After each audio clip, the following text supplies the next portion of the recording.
सातमहला कोठारू डेई सुरक्षाकर्मी आत्महत्या नुआपड़ा जिला मुख्य चिकित्सालय अभावन घटना घटी आत्महत्या कर सुरक्षाकर्मी जनक पलसागुड़ा गाँव लघुतम साहू बोली जमापड़ी मानसिक चापग्रस्त होई से आत्महत्या कर अभियोग होईछि। दीर्घ 9 मास है दरमा पाई नथिबारु से मानसिक चापरे थिले। ए घटना को नहीं डाक्तरखाना उत्तेजना देखा देछि। नुआपड़ा पुलिस घटनास्थल में पहुंची तदंत करने सहित परिस्थिति उपर नजर रखिछि। नुआपड़ा उपनिर्वाचन बेले ए घटना को नहीं राजनीति तेजी।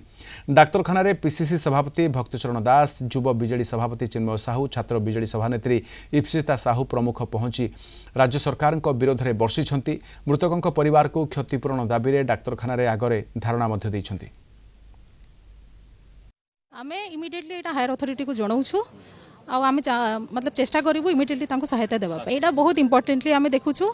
इंसिडेंट हैला परे फर्स्ट आमे ही पहुंचीछु एठी। एटा आमे इंक्वायरी करिवु कि केते मासर दरमा पाई नाहंती। एबे गोटे कमिटी गठा हेबो।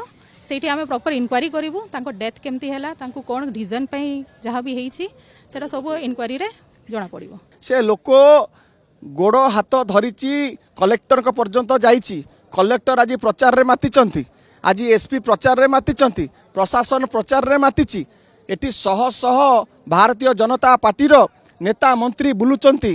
ताकर गोटे टिके नैतिकता नहीं आसिकी एठी देखा करिकी जिबे तांकर परिवार वर्ग को टिके समवेदना जणैबे। आज जने भाई जने सिक्यूरिटी भाई 7 महलारू डेई की आत्महत्या करिसंदी। 9 मास हला दरमा मिलिनी। 20,000 टंका तांको लांच मगा गला। 10,000 टंका से देइचंदी। 10,000 टंका देई पारलेनी।